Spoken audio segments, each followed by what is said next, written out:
আসসালামু আলাইকুম। সামনে যে ফর্মিকাটা দেখতে পাচ্ছেন, এটা মূলত টিভি ক্যাবিনেটের বক্স প্লেটে পেস্টিং করা হয়। সেটারই কার্যক্রম চলছে।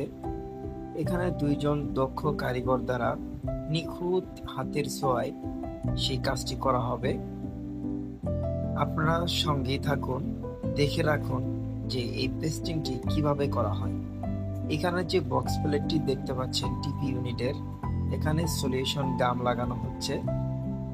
এই গর্জন প্লাইউডের উপরে গাম লাগানো হয়ে গেলে ফর্মিকা যেটা আছে সেটাতেও গাম লাগাতে হবে সেম ভাবেই।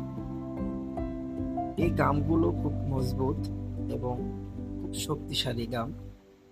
এই যে গাম এখানে দেখতেছেন ফর্মিকাতে পেস্টিং করা হয়েছে গামগুলো, এবং এখানেও সেম ভাবে সুন্দর করে নিখুঁত ভাবে গামগুলো দেওয়া হচ্ছে।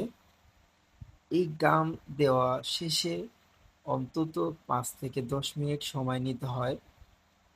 এই প্লেট বক্সটির উপরে যে গাম লাগানো হচ্ছে এই গামটি শুকানো অবধি। শুকানো হয়ে গেলে এই ফর্মিকাটা এখানে সুন্দর করে পজিশন সেট করে বসিয়ে নিতে হয়। বসিয়ে নেওয়ার পরে এইখানে হাত দিয়ে খুব সুন্দর করে ডলতে হয়, কারণ ভিতরে যদি বিন্দু পরিমাণ গ্যাপ থাকে সেটা নেক্সটে ফর্মিকার জন্য খুব খারাপ হয় এবং ফর্মিকা ফেটে যায় বা উঠে যায়, এরকম সমস্যা ফেস হয়। এরকম নতুন নতুন ভিডিও পেতে সঙ্গে থাকুন। ধন্যবাদ।